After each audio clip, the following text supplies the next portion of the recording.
bring him back so that we understand fully what is customer care. Our essence of the strategy as we pursue the understanding of business resilience, our interest is not to just rush so much, but it is to understand whatever we go through, and where it is important, we rewind to analyze, and actually maybe some people who may not have really understood well, then we catch up with the issue. So I really thank you, members, for again joining this call so that we listen carefully to what is customer care is, and we are able to pursue and go along our theme, that is business resilience. So without wasting much time, let me first, as usual, go to our norms. Let's have an opening prayer. And in this time, I request Daz Kadugala to help us really go through and give us a morning blessing so that we can proceed to the next item on the agenda. Over to you, Mr. Daz.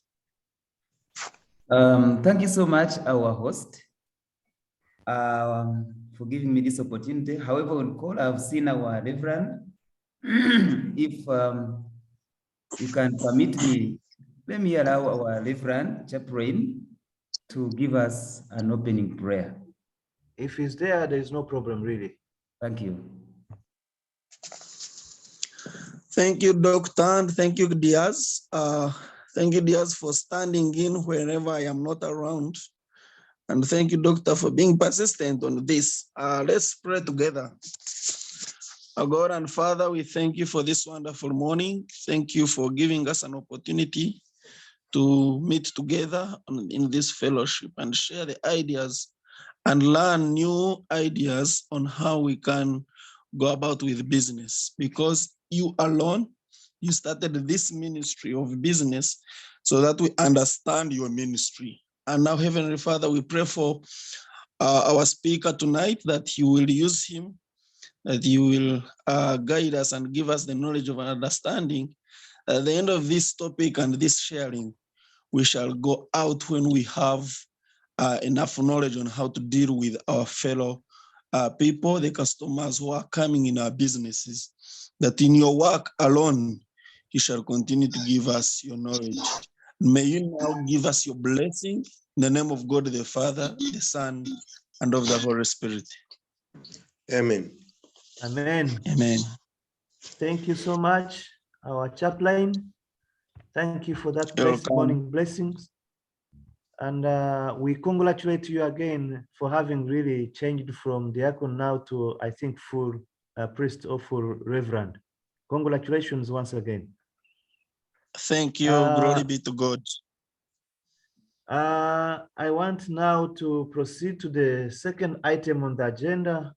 And this is where kindly we request our dear director, Pontius Biarugawa, to introduce to us the campus and subsequently invite the keynote speaker so that we can really go along the journey, along our agenda today. Over to you, Director.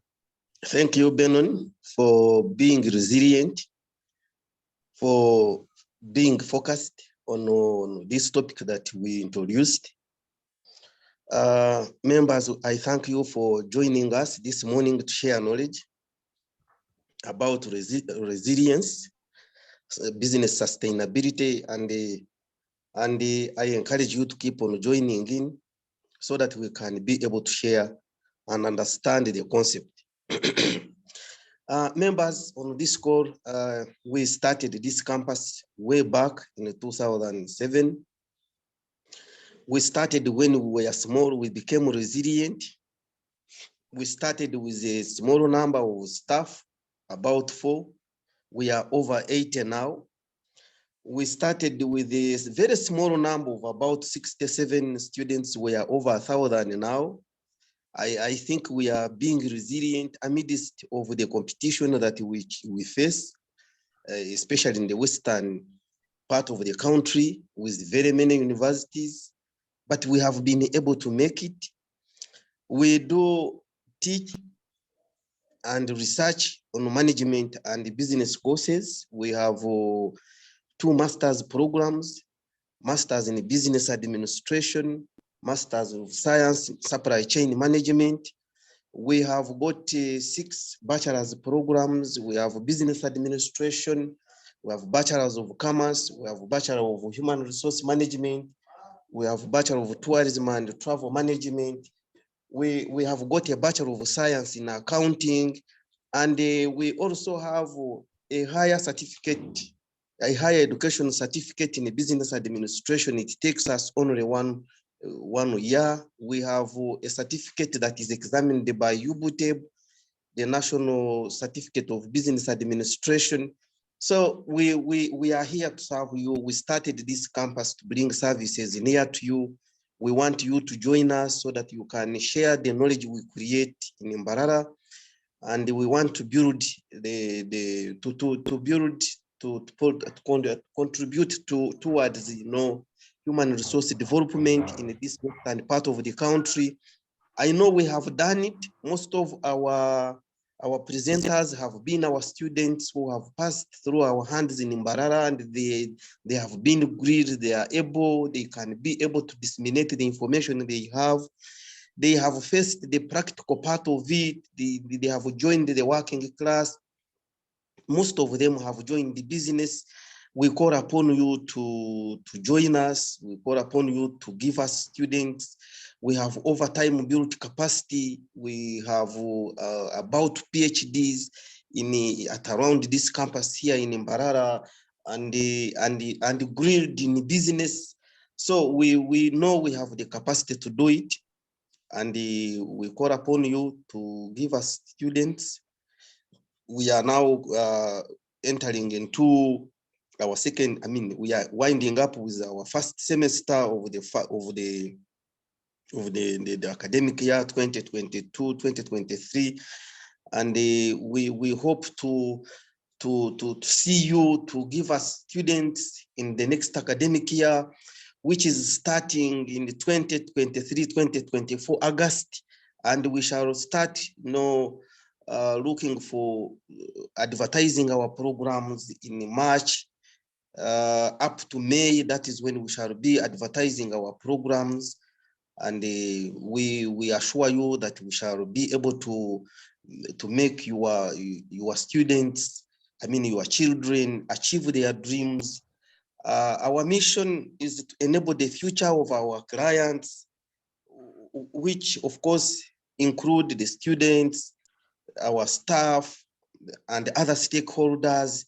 We also have a vision of becoming a benchmark, and we have done it. Most courses that have started in the Western world, Western part of the country, have been benchmarked from MOOCs, and we are there to serve you. So we welcome you. We want you to come to us so that we can, and we have changed a lot in Mbarara. You go to Rwebikona, you go to Kacheka, you go to Chianja, you go elsewhere, the surroundings of MOOCs, business is booming. We have given jobs to your sons and daughters, and we keep on giving them jobs so that they can be able to change themselves, to change their families, to change the society, and be able to feed into the national vision, or the Uganda Vision 2040, to transform the economy from peasantry to a market economy, and be able to go into what we call a middle class by 2040. So we want to encourage you to join us. And I thank the participants, especially the discussants, our presenters who have been able to share with us, to understand the concept of resilience, the concept of sustainability, because we have challenges, we have problems of maintaining or sustaining or continuing with the businesses that we start. If you read the Global Entrepreneurship Monitor, we have a very high level of entrepreneurial activity, but the failure rate is very high of these businesses that start. And recently we saw that the businesses,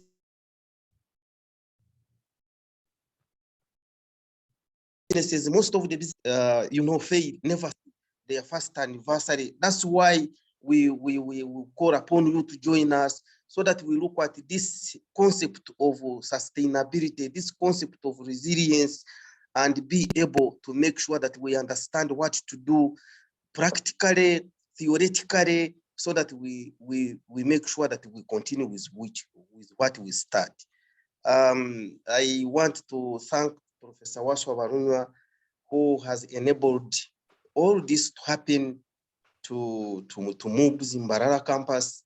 He has a lot of support he has given to us every day. I mean, every morning of Tuesday, he's with us. He wants to discuss with us. He's associating with us. He's sharing with us, and we can't take it for granted, Professor, for committing yourself to do all this. And we thank you so much.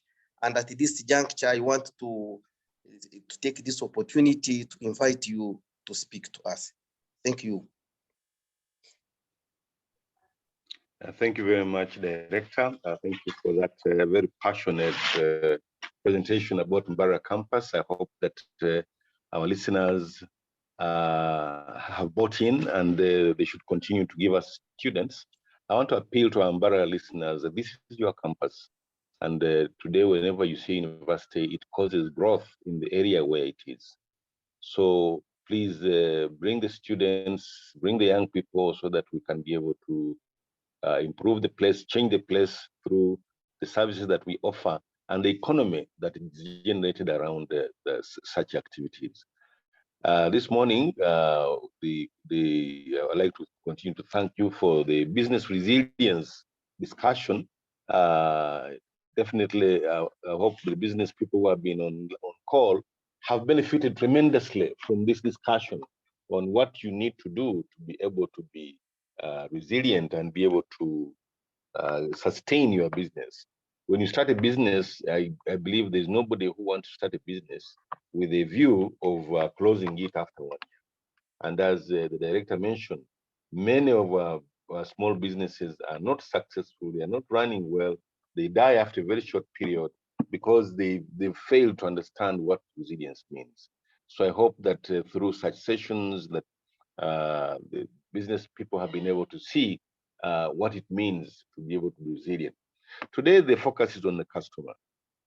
And indeed, this is extremely, extremely important. Famous, legendary management guru, Peter Drucker, said that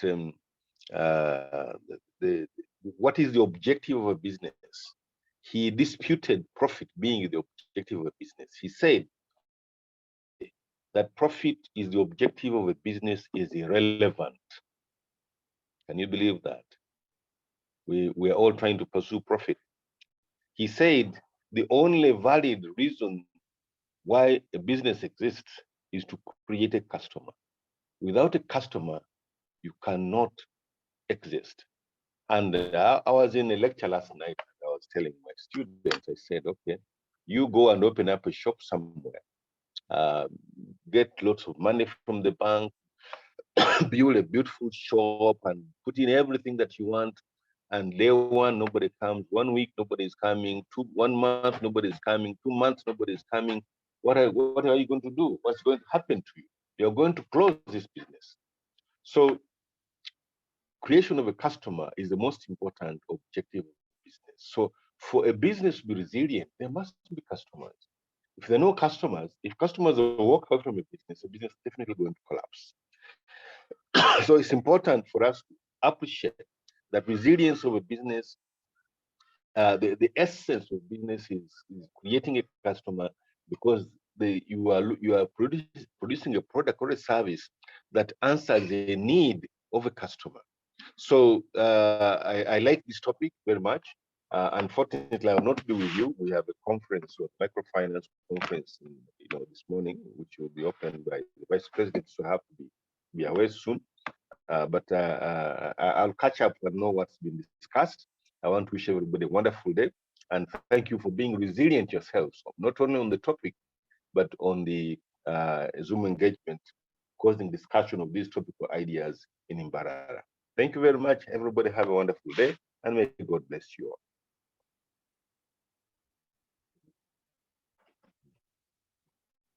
thank you so much, our dear Professor, Professor Barinywa, who has always been with us, the mentor, the brain behind Makerere University Business School, and actually the brain behind almost all the courses in business related courses. We really appreciate your support, your kindness, and your resilience as well. It's really very challenging to us and challenging to everyone to keep up in each and everything in regard to business related courses, so that we can really have the real concrete direction of the business school and the business community as well. Thank you so much, Professor. We really thank and we don't take it for granted. At this time, allow me to take this opportunity to invite our guest speaker, who at one time also presented to us, but we really appreciate your coming back to share with us knowledge in regard to customer care as an experienced person in the industry. It's really very, very touching. We are very honored to be with you, and we don't take it for granted. Thank you so much, Mr. Thomas Tondo, and an OB or an alumni of Makerere University Business School.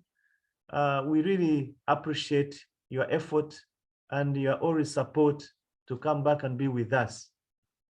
And at this time, Mr. Thomas Tondo, the venue is yours. Allow us to take really this chance and listen to you, so that you can go through again the major area, as Professor Barinywa has put it, in regard to business resilience. Over to you, Mr. Thomas Tondo. Hello, can you hear me?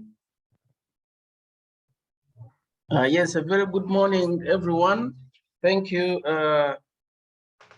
the director for MOOBS Barara. Thank you, my colleague, Professor Benon, and the rest of the team that has joined us this morning. I'm just trying to see how I can, I want to share this presentation to you. I'll start by a brief introduction of myself. As Benon has mentioned, I'm an alumni of MOOBS. I did a Bachelor of Accounting in with Makerere University, that is the Faculty of Commerce, which was led by the one and only Professor Barinywa, and later on joined MOOBS and did an MBA.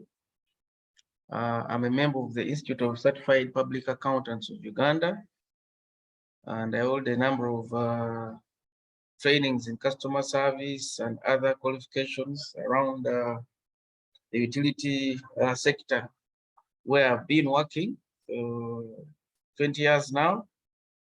I'm working as operations manager at Umemi, and I also chair the Umemi Limited Staff Retirement Benefit Scheme, still to ensure that our internal customers have a social security when they leave the organization.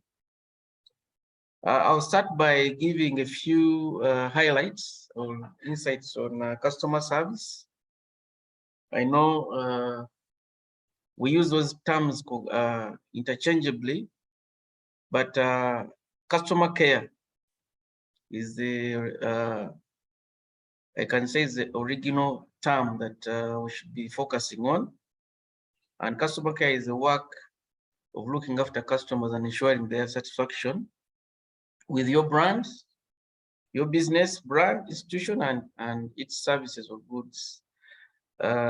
So, of course, when you're dealing with a customer, we have both internal and external.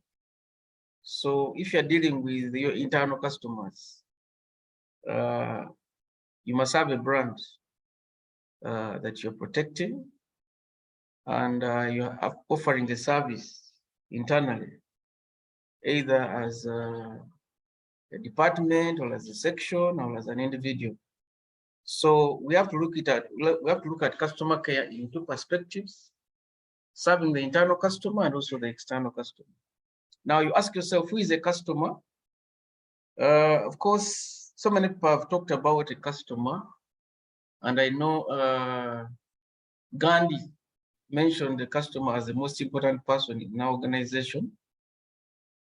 But I would say in simple terms that a customer is that person or entity who buys our goods or services, or who benefits from our goods or services as a business or as an individual. So if you are looking at it as in an internal perspective, that person who you serve internally, you may be from finance, you may be from a different department or payroll, whatever department you are from, what you're doing, what you're offering, the person you're offering to the service is your customer. So what is care? Care has been broken down in simple terms. The ability to connect at a mental, emotional, or physical level.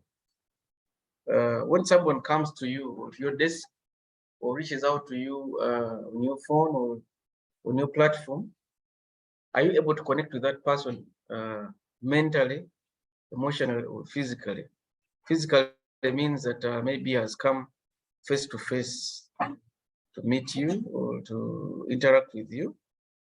The rest, now we have a lot of emerging platforms, which most of them are online. So we have that emotional or mental connection. Then A stands for the ability to assess real needs, interests, and preferences. So when someone reaches out to you or to the organization, are we able to assess the real needs and interests and preferences? Then our ability to respond. Once somebody is inquiring about something or is requesting something, do we respond? And then lastly, do we empathize? Empathy, I know professors just mentioned about empathy as a very powerful tool in managing businesses and even people. So when you empathize, put yourself in the shoes of that person, you have really provided the care that they need. So that is the care, that is what we refer to as care. Then business resilience, which Professor has mentioned, is the ability of an organization to cope with the different challenges. This includes maintaining a steady flow of business operations while safeguarding employees, business assets, and general brand equity. So this is the ability to survive. You know that many organizations did not survive when we had this pandemic of COVID-19. Some companies went under. They started closing shop. You saw ShopRite closing in Uganda.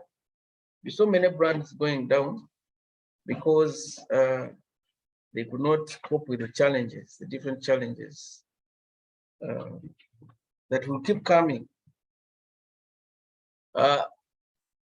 Sam Walton, the founder of Walmart, has a quote. He says that the only boss is the customer.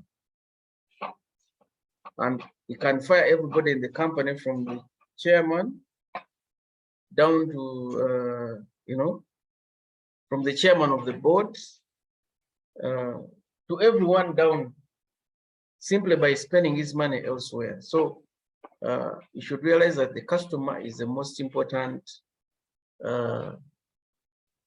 person that we need to focus on. Whenever you're doing something, focus on the customer. You heard Professor talking about Peter Drucker. As we shall see, he also said the customer is the reason why the business exists. I wanted us to make a comparison with with the three terms: customer care, customer service, and customer experience. When you look at the comparison, customer care pertains to the activities done to achieve customer satisfaction. So one leads to the other. Then customer service is a method. It's just methodology. How when the company deals with these customers, how do we deal with our clients or customers? And then customer experience is a complete customer journey.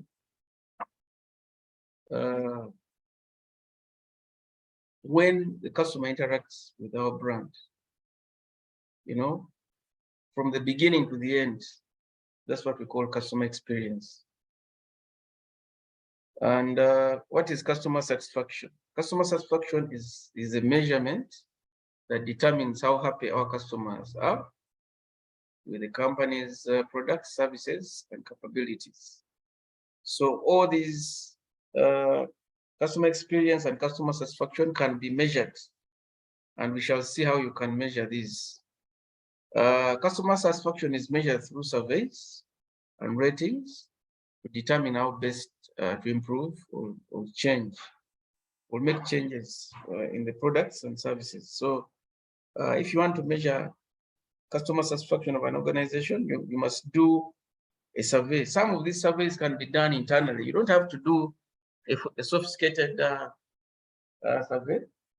Most of the online platforms these days, whether it is Zoom, whether it is Teams and other collaboration tools, they have, at the end of every meeting or every session, they bring for you a rating.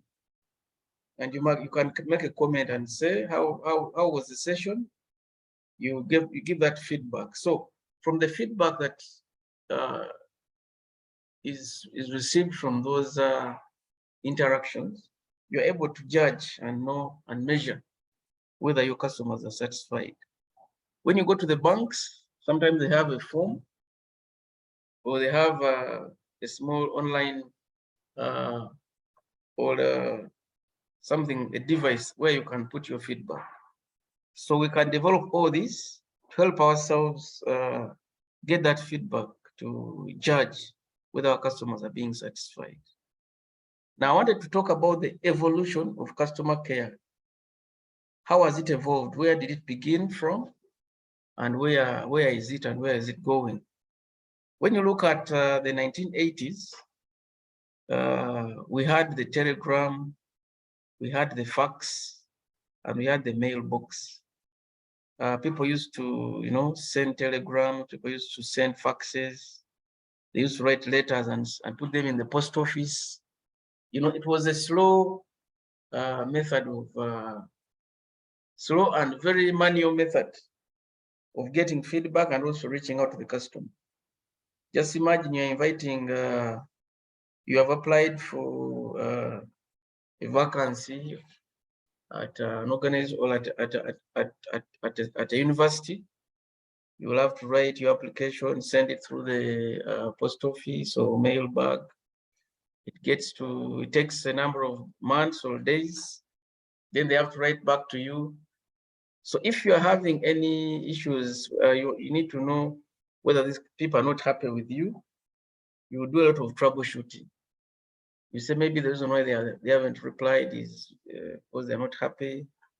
The reason why they have not turned up, is it because they are not, there's a problem? So it was troubleshooting. Customer service or customer care was based on troubleshooting. Then we came into the 90s where we had the phones, telephones, we had a lot of development on desk phones. Then we had, we had letters, but now we had speed deliveries. We had many entities like, TNT. We had, DHL. The letters could be delivered faster. Then, of course, in many organizations, we had offices, opening up offices. And these offices, you know, would have very long queues because things were manual. I just remember at Umeme, we used to have our cash offices open, and people would line up, you know, wake up very early and be in the line. Some people would even book, send a border rider or someone to come and be in the line to wait. I just remember at the university when we were paying, you know, you're trying to pay fees and you'd line up, you know, at the bursars to try and, you know, pay your fees or pay your registration. And the queues were all over the place. So there would be someone like a supervisor or a front office supervisor or the one in charge of that office to come around and, you know, people are pushing themselves in the queue and it was just reactive customer care. Then people would make phone calls and, you know, complain on phone and, you know, phones were always busy. So we came into 2000s, the 2000s, early 2000s, and just where we are. The coming of the mobile phone changed many things. You know, instead of, you know, using a desk phone, everybody was carrying the phone everywhere. You know, those days, the university we used to have a call box where you would put a coin or a card, and students would be lining up at that point to be able to make calls. And even I know elsewhere, even in town around post office, everywhere we had those phone booths. They used to call them phone booths. But now the coming of the mobile phone changed many things. And then organizations opened up call centers, or we would call them contact centers. So instead of customers lining up, you know, to complain and to submit their claims or their inquiries, they would just call in the call center, and you're able to respond to them just with a very cheap a call center. Most of the call centers now are using toll-free lines. So a customer can reach you at no cost. All he needs is just to charge their phone and make a call and complain. And then, of course, we had the interactive other methods of interaction like emails, you know, online platforms. So a customer can write an email, and then you have people manning that email and respond to the email. And of course, now we have many platforms, as you will see. But where we've gone, the present or the future, is we now have a personalized, proactive, and you know, dynamic way of interacting, or dynamic customer care. When you look at people's phones today, they have so many apps. You have an app for the bank, you have an app for, you know, the market, you have an app for the salon, you have an app for meme, water, URA, everything that you're dealing with in life, they have developed an app. So that's where we are on a personalized approach. You could have, you know, if you have a microfinance, they have an app. If you have a bank, they have an app. Everything now is with applications or apps. And even I know even students, I want to find out whether MOOCs has an app, which you can use to interact, find out the programs, find out the lecture times, find out the timetable of when an exam starting, how do I pay, can I frequently ask questions. Now everybody is developing an app. Even Umeme itself, we have an app that aids us to interact with the customer. The customer doesn't have to, you know, to browse a lot, just goes into the app and does self-service. So the new where we are today or the future is self-service. People no longer want to move. We're using our hands to do everything. We don't have to move and put in any transport. So this is the new environment of customer experience. First of all, we start with the personnel. And your personnel, you have an organization has personnel. Much as people are saying that technology is removing, is taking away jobs, but it has been found out that it is even creating more jobs, directly and indirectly. Now, directly, you may have maybe you had a cash office before.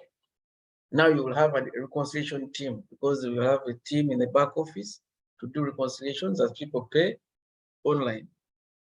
And then you will still have a physical environment, because you must have an address. Today we've opened, as you can see, MOOBS has a number of branches now. So the physical environment is still very important. How do you manage it? Then the online environment, as I've told you that now things are moving online. How do you manage the online platforms, the websites, the digital platforms like WhatsApp, Twitter, Instagram, whatever platform that you've created? And if you have, say, online classes, how are we managing them? I was excited as you join this meeting. You find that there's you know, a flow, there's a kind of a flyer telling you about MOOCs, some history, some programs that are being offered. That's the kind of online environment that you need to package. Then the product or service, how do you develop that, the product or service? How do you make it, you know, they call it demystifying or simplifying the product, making it easy to understand or easy to access. And then, of course, what are the marketing tools that you're utilizing in order to achieve that customer experience? And what promises are you offering to the customer? And are you keeping those promises? So that's how you're going to measure or to package your customer experience. And these are what I would call the good halves in customer service. I'll just run through them. Number one, digital platforms. Where we are today, any organization that does not have a digital platform will not survive in this new era. As you can see that all the organizations that had digital platforms were able to continue during the COVID lockdowns. They had online classes, they had online feedbacks, they had sessions. Things were moving on. They would use, you know, all those digital platforms to even measure the interactions. Then you must have diversified products and services if you are to survive, or if you have to have good customer service. You need to come up with a number of ranges you can package and see. Like when you go to the banks today, you see there's the bulk cash. There's, you know, they have divided us into sections. They have segmented the customers. Same applies to many organizations. They know this is a high value customer. This is sensitive. So you need to diversify, get products for each of those.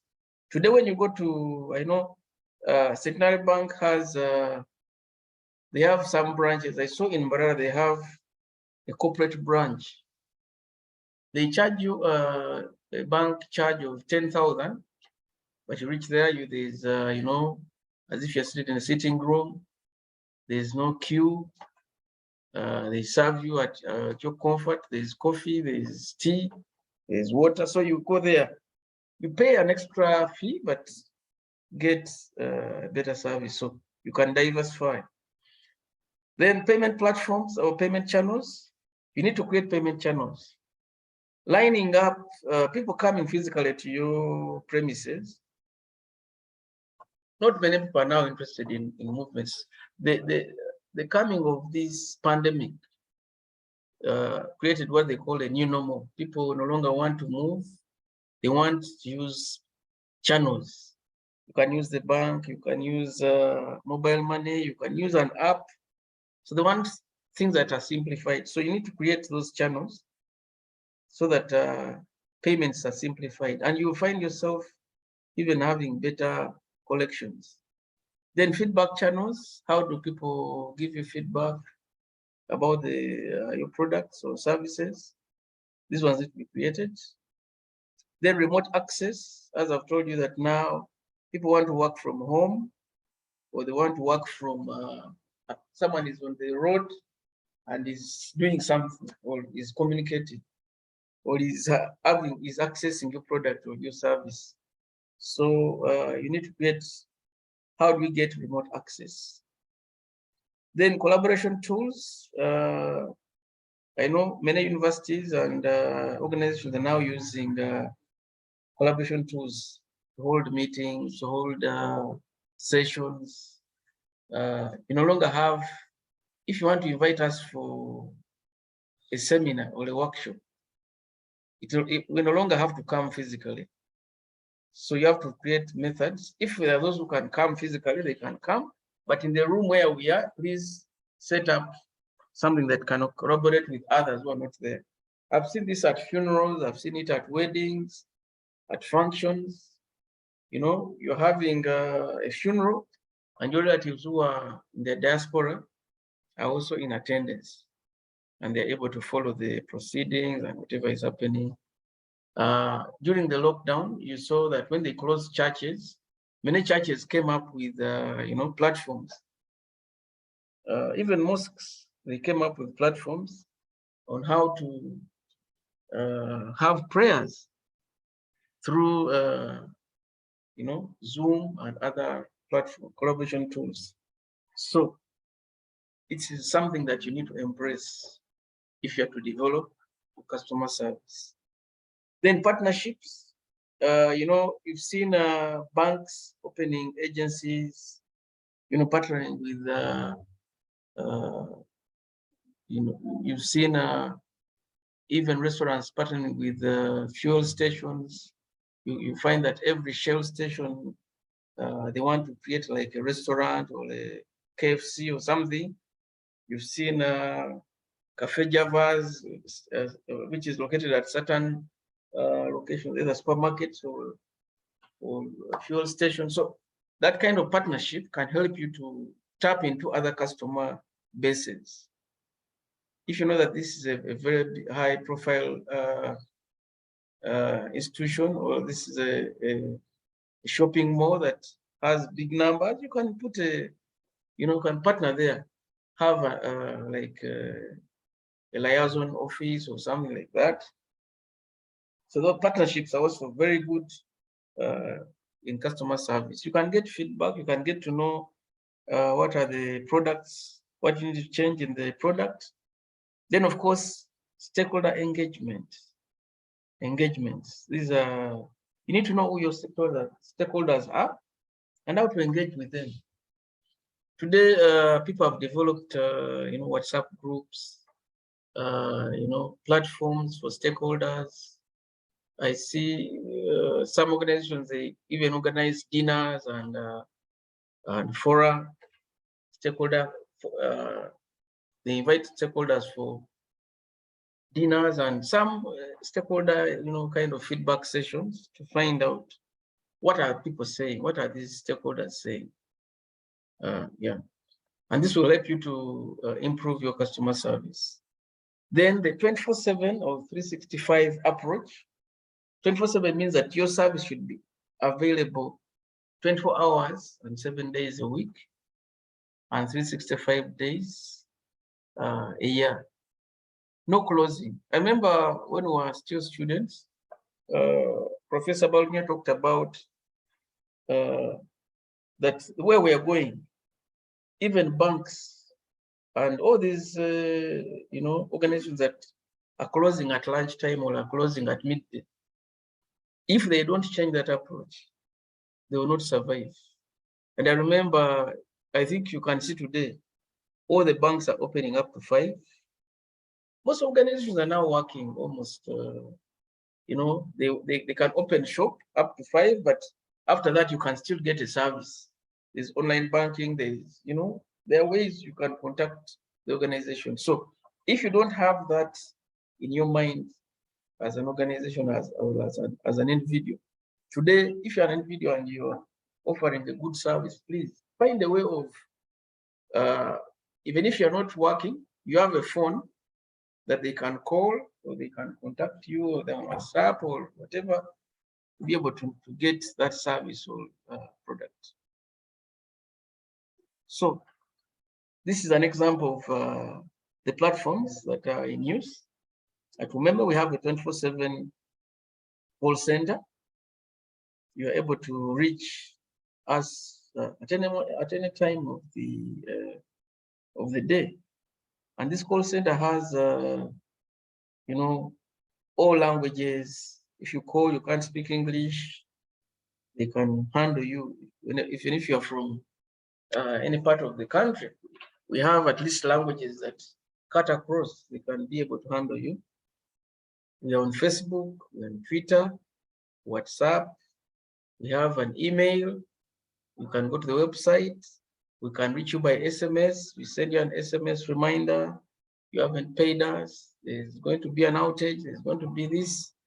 And I'm sure even MOOCs should be able to send, if you want to send reminders to students or to parents that they haven't paid their fees or they have arrears, just a simple SMS can do the magic. You send an SMS will cost you 60 shillings, and you'll have reached to somebody who is as far as Lira or as far as 400 kilometers from where you are, with just an SMS as a reminder. And that 60 shillings will make you collect over 1000% of that you've incurred. Then, of course, the apps, I talked about the mobile apps. We should develop all these apps so that they can be able to, you know, customers can do self-service. Now, payment channels, as you can see, options must be there. There's you know, point of sale where people can use their Visa cards. They just go to a point of sale or a facility where they can be able to use that. Then you have mobile money, you have banks, you have all these other easy money, all these. I've seen so many upcoming payment channels. There's Payway, there's there's some new ones I've just seen. Is it Wave? All those channels. When you go to those, the advertising, you can pay KCCA, you can pay URA, you can pay water, you can pay power. So you can also say you can pay fees. There's this new app called School Pay. I think any school that doesn't have that platform must be having issues with enrollment, because even when you're managing your customers in terms of payments, you know, the experience they get by lining up in the bank or coming to the school and lining up and interacting with your staff, if they can interact just with the system, it will be very easy. So payment channels, you need to embrace that. When you look at Umeme today, these are things, some of the things that we've come up with to see that the customer is served. I've talked about the 24/7 service. You know, some terms that you can use when the customer calls in. How may I help you today? You know, you put the customer first.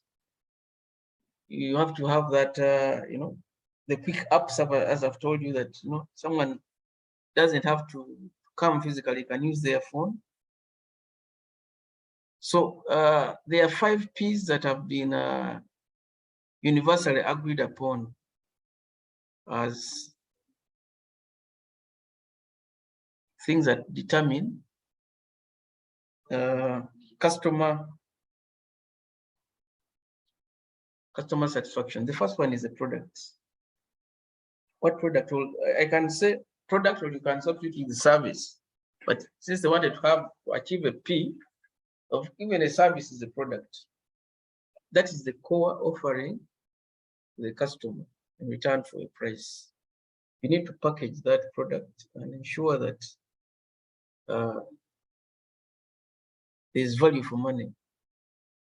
So I've seen MOOCs developing so many courses to try and, when someone says, I want to go and study this, that's what they want to offer a price to get what they want, an area of specialty. Then the people, you need to focus on the people, because the people are the enablers of the customer satisfaction. By people, you can look at the staff, or even the if you are having now, like since we are having agencies and partnerships and all these new methods of work that we are using, how are those people? What is the training? What is the passion? All the aspects that rotate around people. You need to ensure that they are taken care of in order to get customers satisfied. What are the processes? These are the steps that make customer satisfaction strategy a reality. So what processes have you put in place? You need to check the processes and see where are the delays, what is making people complain, what is making people, excited. And those are the things you need to focus on. Then the policies, some organizations have policies. We don't work on this day. We don't attend to this kind of, we don't do such, we don't offer such a product. It's a policy. So you need to look at the guidelines, which will help you to come up with functionalities that will ensure that you get customers satisfied. Then, of course, there's what they call proactivity now. This is a new trend. You need to be proactive, changing things now and then. As I can see, the last time I was at, when I was still a student at MOOCs, and when I compare with those who are studying there now, the proactivity, things are, moving very fast. And that's the way to go. You are able to adapt changes in your business structure to ensure that customers are satisfied. Any organization that doesn't do those cannot achieve, cannot score on customer satisfaction. So what makes customers unhappy? This is something that we need to know. And with the time I've been in customer service, I've been able to know that these are the things that make people unhappy. Giving misleading, incomplete, inaccurate, or defective products or services. This is general. You may think that for us, we are offering just a service. Ours as an institution, we are offering, courses. But if there's anything, any error that arises, the way you're offering this service or product, that will make people unhappy. You may think that now, if we're giving lectures, just having lecturers not turning up, or giving just go and research about this, that will be called incomplete. Incomplete, that is an incomplete product. Then you go and maybe when you're marking, the students you have different students, and you've given this one full marks, the other one half marks, the other one, the marking scheme doesn't really bring out the assessment so well. So that one can be a defective product. This really, we're not getting value for this money. The delayed resolution times and slow service. Someone complains, you don't resolve the issue in time, or you are slow to offer the service. even just a slow, like those companies that are offering like internet or data, you know, if the data is slow or you're trying to attend meetings online and the platform you're using is slow, people may abandon it and say, no, we shouldn't use that platform. Then accessibility, when you're difficult to contact. I'll give an example of the contact center. You know, at the beginning, when we opened our contact center or call center, the calls were quite many. People would call and call and call. They can't go through. You know, someone is waiting in the queue for over 10 minutes. So we have to diversify and say, contact us through Twitter. You can contact us through Facebook, Instagram, or, you know, create alternatives. Or you can even create more lines. If you only had one line, one direct line, you can create like 5 lines where people can contact you, so that you try this one, you can't go through, you know, keep trying everywhere so that you're accessible. You know, for example, if you want to set up a physical address, you have a signpost. Find that you're looking for a place, there's no signpost, there are no directions, you can't find the place. If you go to the website, have you made your website very easy to access? When I put in the word moves Barara, just pops up and I'm able to, you know, sign in and access. And then another problem is one size fits all engagement. You know, you already have like one answer for everyone. It doesn't work. You have to know that people are dynamic. We have different kinds of customers with different, you know, they come from different walks of life. So one size doesn't fit all. So you have to have you know, different engagements and engagement approaches. Then not keeping your promises. Tell someone, contact us tomorrow, they contact you, nothing happens. Makes customers unhappy. Bad quality products and services are similar to the inaccurate and misleading product or services. Then being profit-oriented rather than customer-centric. You know what Peter Drucker says, that profit is not the primary objective. It is keeping that customer. The profits will come. So first focus on what the customer wants. Fix the program, whether you have to market it and put in money to market that product. Once you have the market, the profits will come. Then, of course, the rude and unfriendly customers have support staff. You have your team that is interacting with the customer, and they are unable to, they can't smile, they're always rude, they're always, you know, in a hurry. Customer comes and you're just telling the customer next, when this one is still in your presence, really.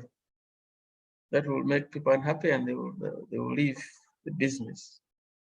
Then limited payment options, I've already mentioned this. You only have one option, you just have to come and pay at our offices or at our center. That one will make people unhappy. You know, they want to move a lot, line up and be there. They're not being able to match the competitor.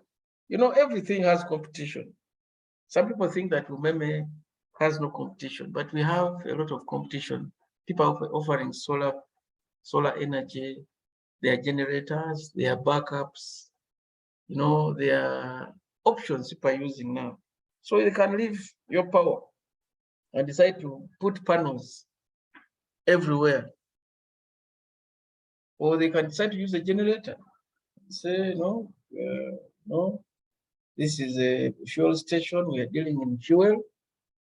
We can just put aside the budget and be using our generator instead of using your power.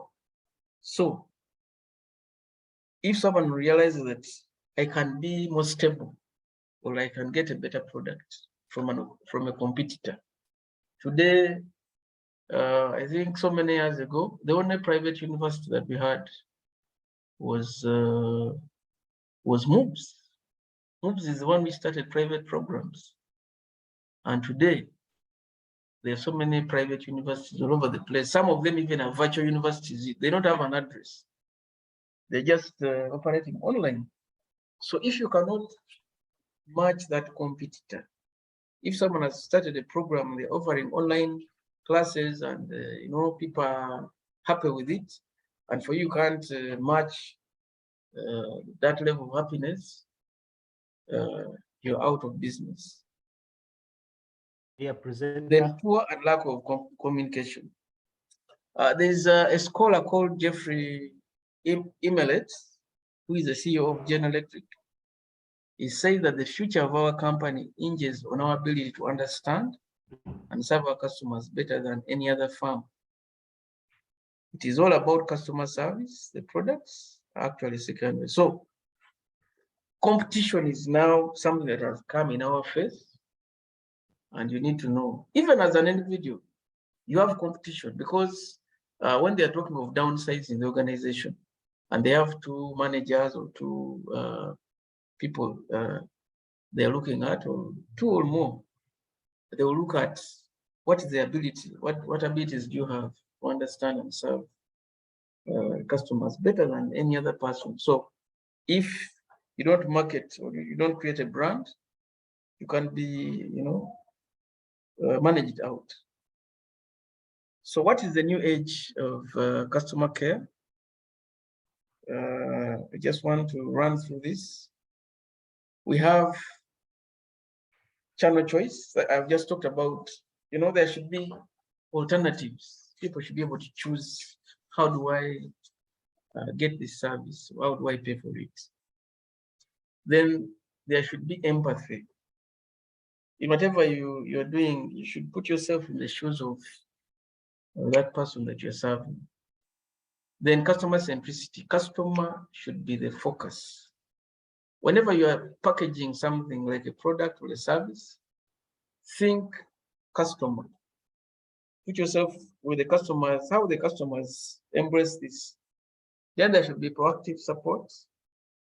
Then personalization.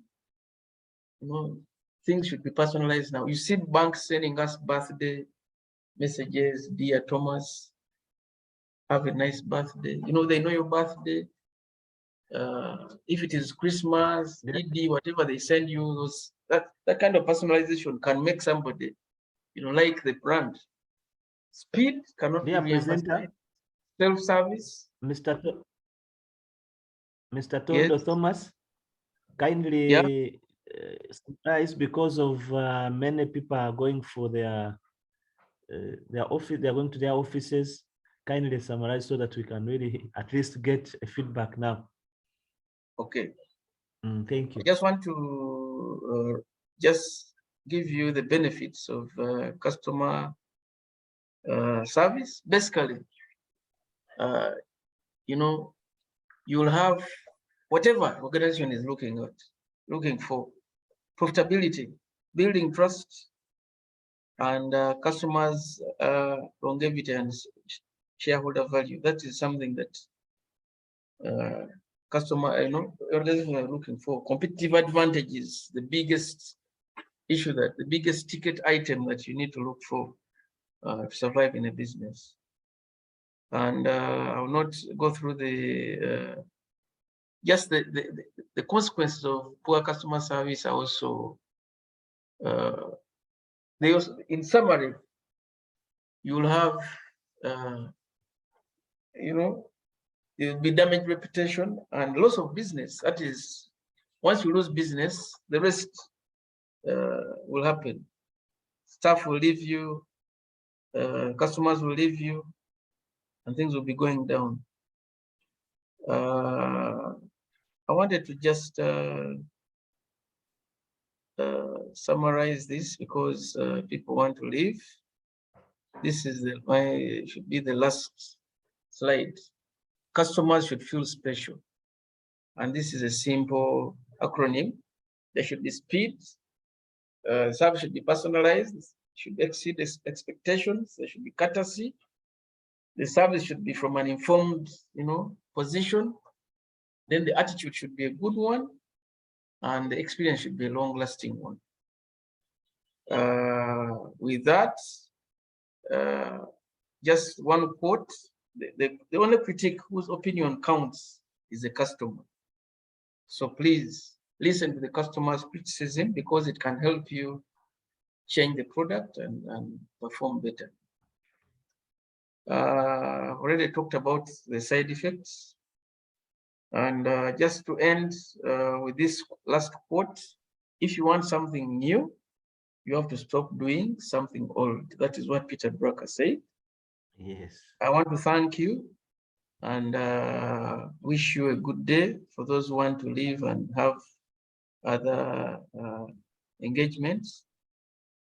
This is just a summary of where customer service is going. If you look at that picture, there's a quote by Alvin Toffler who said that the literate of the 21st century will not be those who cannot read and write, but those who cannot learn and relearn. So when you look at this, that picture, it shows you where customer service has gone. Everything is online. There's collaboration. There are apps. There's feedback. People want to work in their comfort zones. I want to thank you, and back to you, Bernard. Thank you so much, Thomas Tondo, for this elaborate presentation. It's been really a very wonderful morning. We are really very honored and privileged to have you once again, as we shall always really reach you. I think at this time, allow me to say that for the Q&A session, we shall record and people send their questions, and we shall get back to them, always in touch with Tondo Thomas, so that maybe you can always get feedback. But because in the interest of time, I would like to really recognize very many people who are on this call, in particular our dear Deputy Principal, who has been on this call. As always, we really appreciate the support. Kindly, really always know that you are in our hearts, Mbarara campus, for this kind of sacrifice, or the sacrificed time that you really put in here on this call. I also want to recognize the director, Ginger Campus, Dr. Veronica Muchara, who is also on this call, and also recognize the presence of our heads of departments, Dr. Henry Mtevi and Dr. Vaira Mpangwile. Thank you so much for always really participating in this morning call of Tuesday. We really don't take it for granted. We call upon you to be with us. Now, at this time, because of, in the interest of time, you really bear with me, I want to invite Dr. Veronica Muchara to give us a closing remark for this session. It has been really so good. We couldn't really stop Thomas Tondo, because customer care is a very crucial issue. So over to you, Dr. Veronica Muchara, to give us a closing remark of this session. Thank you so much, Dr. Benun, for this opportunity. I'd like to thank Mubzimbara Campus Management for organizing such trainings every Tuesday on business resilience, and more specifically today on customer care. Thank you so much. We're a business school. We also have customers. And as Tondo was presenting, I was taking notes. So I really want to thank you so much, Mr. Tondo, for bringing in such a timely presentation. You've taught us quite a lot. I've loved your proposals, some of the proposals that you've put forward on how to increase our customer care and improve. I've loved them so much, more so in the digital era. And with us, we're now working with people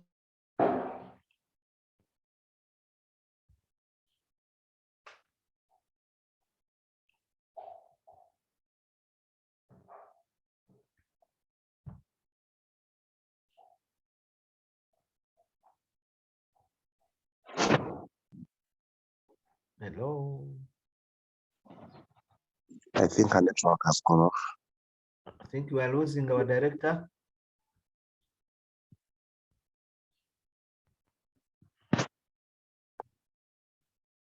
I think, Benon, you can go on.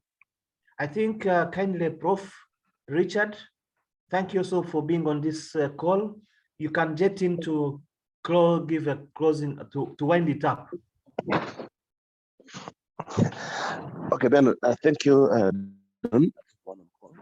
I think Dr. Veronica Muchara has done it all already. Let's not waste a lot of time, but specifically to thank our guest of today morning, Tondo. What you have seen Tondo present is actually what he does in his office. I want to applaud you, Wana Tondo, for the great work you're doing at Umeme. I have been served by you. The experience I got was just amazing. Thank God that you're leading that team, and there has been a fundamental change in Umeme. I want to thank everybody here, and maybe to again request Tondo that as a business school, since we are dealing with clients and improve our customer care as well, one of these days we shall have to invite you again and you share with us more sessions about customer care. I feel so impressed, and on behalf of Mubzimbara campus, we are humbled. I want to thank the principal. I want to thank the deputy principal. I would like to thank our colleagues on call and everybody present. Thank you, everyone, and have a blessed day. Thank you so much, Prof. God bless you for that remark. I don't know, we really lost our director, but allow me say, today's session it ends at that, and we hope to receive you next week. We shall be having another important guest speaker who will really take us through also in another dimension of business resilience. Have a good week and God bless you. Bye for now. Bye. Bye. Bye-bye.